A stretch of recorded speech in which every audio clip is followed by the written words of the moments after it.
No one had really seen a Viking ship until someone discovered one digging on a farm in 1892. It was an amazing archaeological find and also a blueprint for someone to build their own and sail it.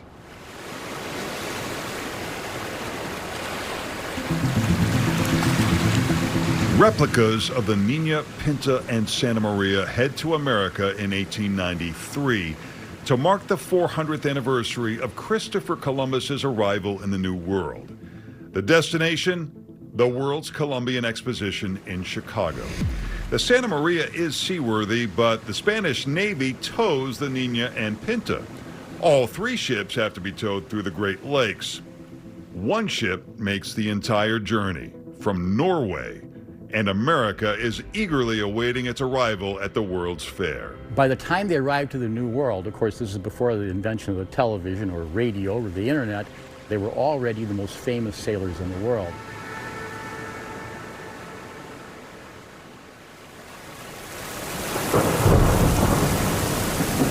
Crossing the Atlantic in the 15th century is not easy, but Columbus is not the first.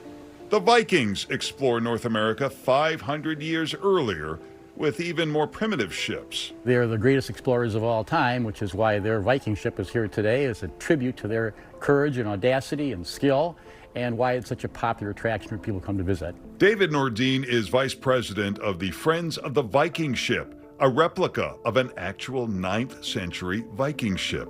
The replica is built in 1892 for the World's Fair. Well, this ship has a long story. Its story began about 1,000 years ago when a Viking king was buried inside his ship. In 1880, that ship was excavated. The two sons of the owner of the Gokstad farm started digging inside a big mound on their farm, which for centuries had been known as the King's Mound. They were looking for treasure. Well, they didn't find treasure, but what they did find was a buried Viking ship that had survived underground for 1,000 years. It's 78 feet long, built of oak for war, trade, and transportation. It is currently on display at the Viking Ship Museum in Oslo, Norway. It was incredibly important because up to that point in time, people didn't really know what Viking ships looked like. There were carvings of them in wood and stone, there were tapestries that depicted them, but of course they were exaggerations.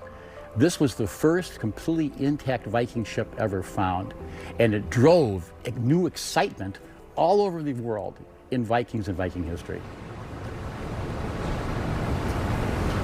Norway won't allow the ship to be moved, so a man named Magnus Anderson builds a replica and sails it across the Atlantic.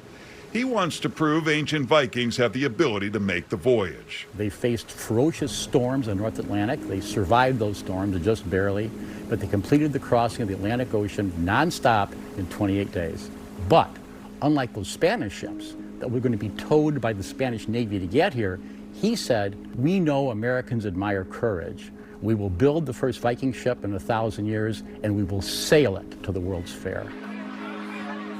Crowds are waiting to greet 12 sailors of this new Viking ship. They were superstars, the crew of this vessel, only 12 of them, when they arrived to America. And every place they stopped, huge numbers of people came out to see them, in the tens of thousands. Don't let the simplicity of this wooden vessel fool you. A closer look reveals impressive construction for a ship designed 1,000 years ago. How is it seaworthy? I mean, it's wood and rivets. Yeah, well, you think of a Viking ship as a wooden ship, which indeed it is, but they're held together with thousands of rivets. So the boards overlap each other. Pine tar soaked wool went between the layers for additional waterproofing, and then they're riveted together. So you have a ship that's extraordinarily lightweight for its size. That's why they can take on the open ocean, but also go up shallow rivers. This beast floats in 3 feet of water. After the fair, the ship is featured at the Museum of Science and Industry and then Lincoln Park Zoo.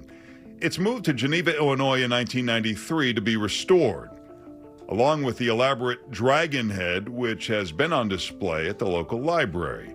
They'll soon be brought together on display for the first time in decades at a new Viking museum. And of course, if you're not out exploring, what are you after? Viking silver. It's an opportunity for people to learn more about Scandinavian people beyond the cartoonish portrayals in media. It's a civilization. People have to eat, People live in houses that somebody has to build. So they were a complete civilization. Whatever happened to the Vikings?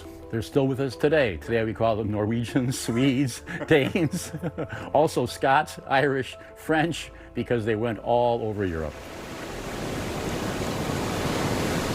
They had this unquenchable desire to know what was beyond the next horizon.